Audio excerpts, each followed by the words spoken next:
There's no feeling more intense than starting over. If you deleted your homework the day before it was due, as I have, or if you left your wallet at home and you have to go back after spending an hour in the commute. If you won some money at the casino and then put all your winnings on red but it came up black. If you got your best shirt dry cleaned before a wedding and then immediately dropped food on it. If you won an argument with a friend and then later discovered that they just returned to their original view. Starting over is harder than starting up.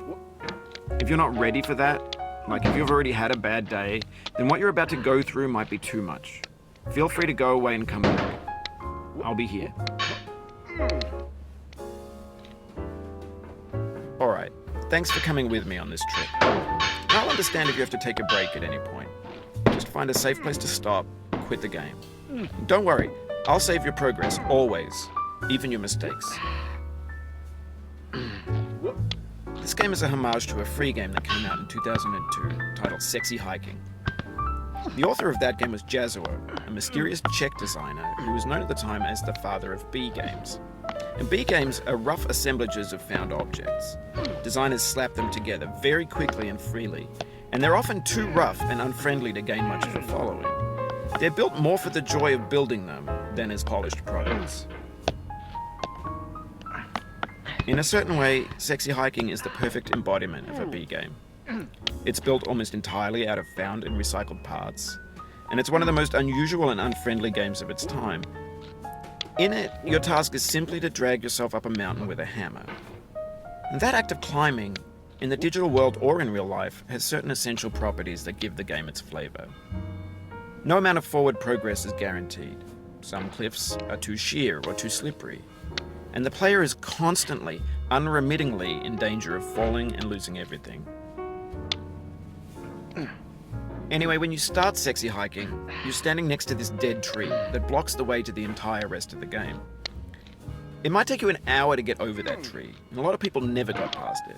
You prod and you poke at it, exploring the limits of your reach and your strength, trying to find a way up and over.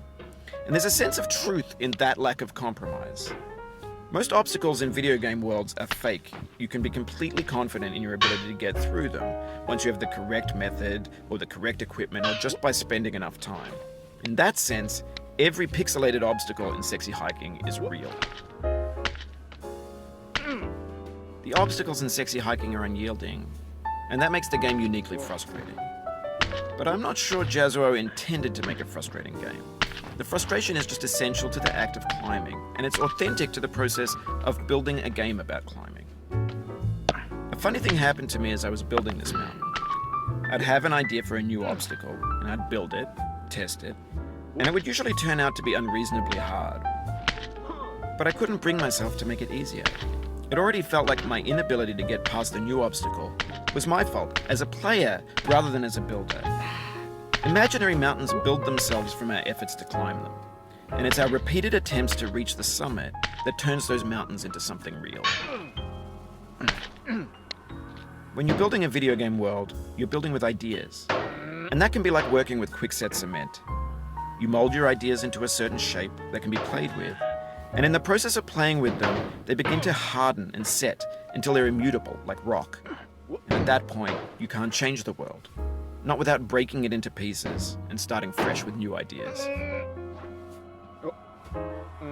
For years now, people have been predicting that games would soon be made out of prefabricated objects, bought in a store and assembled into a world. And for the most part, that hasn't happened, because the objects in the stores are trash. I don't mean they look bad or that they're badly made, although a lot of them are. I mean they're trash in the way that food becomes trash as soon as you put it in the sink. Things are made to be consumed and used in a certain context, and once the moment is gone, they transform into garbage. In the context of technology, those moments pass by in seconds. Over time, we've poured more and more refuse into this vast digital landfill that we call the internet. It now vastly outnumbers and outweighs the things that are fresh and untainted and unused. When everything around us is cultural trash, trash becomes the new medium, the lingua franca of the digital age. And you can build culture out of trash, but only trash culture. B games, B movies, B music, B philosophy.